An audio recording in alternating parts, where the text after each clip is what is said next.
Semo ya linda Mwananchi abubakoro gono murikyobo omonene w'abasae Frida Nduso niko bana bagikeire Ogosaganwa huko kwenegete w'ime county ya Homa Bay ritukorie goro chinga kitaro yegemye linda Mwananchi baikira nita senseme yo bago kwana nigo bana bamuchiri mu governor w'e county ya Homa Bay Mheshimiwa Gladys Wanga hamwe no mujumbe w'e bunge ya Homa Bay town Peter Kaluma ase hogotumeka abasae bobe ase okorenta chibura buru niko bono barura amatuko 18 abarai abo banyarako babakobekwa BIARA gose banyarako babakwemekirwe getambokero egetindikeri chiko.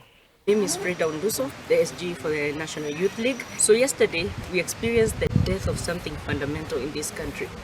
The fourth pillar, the political pillar of the Kenyan political blueprint in this country talks about political liberty, freedoms that you cannot alienate from the people of this great nation.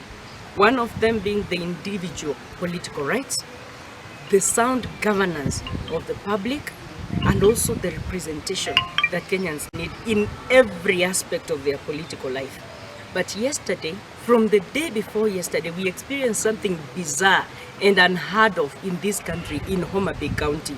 The governor of Homa Bay County is doing things that have not been done before.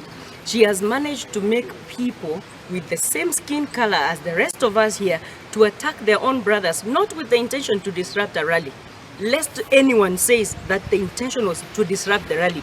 The intention was to capture and kill. And when you look at the people behind me here, these are survivors of attempted murder.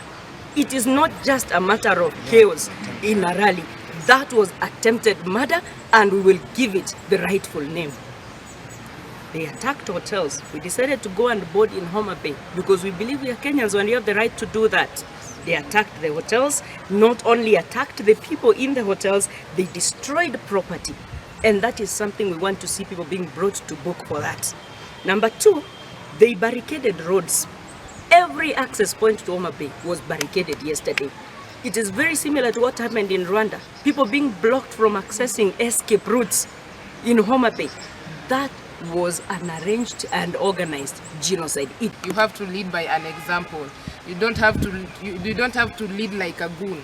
If you're a leader and you believe in yourself, just lead the people, and if you believe in yourself that you can lead us, stop using force so that we can know that you are better than others.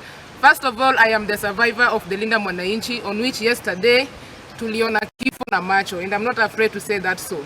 Yesterday we were attacked and our vehicles, one of our vehicles zilichomwa, a lot of people died there, and those hao ni watoto wa watu walikufa. And if you see the people that attacked us, si ati ni watoto wakubwa, they are young teenagers, and these young teenagers wanatumika vibaya. Instead of kungoja mtoto wenyewe amalize shule, unaweza munite as a youth, unachukua mtoto wenyewe unampatia silaha aenda uwe nayo mtoto wenyewe, and you expect to call yourself a leader and you want us to follow your example. One day you can retire. Ama mimi nichukue hiyo uongozi. Are you expecting from me to lead you the same you are leading me? You have got freedom to assemble. So I'm happy because they came out in large numbers. They supported us. And the song was clear. It was wonder. Something that our backward leaders were against. So I'm calling on the Inspector General of the Police to arrest these backward leaders. One, Opondo Kaluma, Homa Bay Town MP. Gladys Wanga, our governor from Homa Bay. Failure to arrest them within 14 days, we citizens of this country will take action and arrest these people. These people clearly they have shown that they do not believe in our constitution.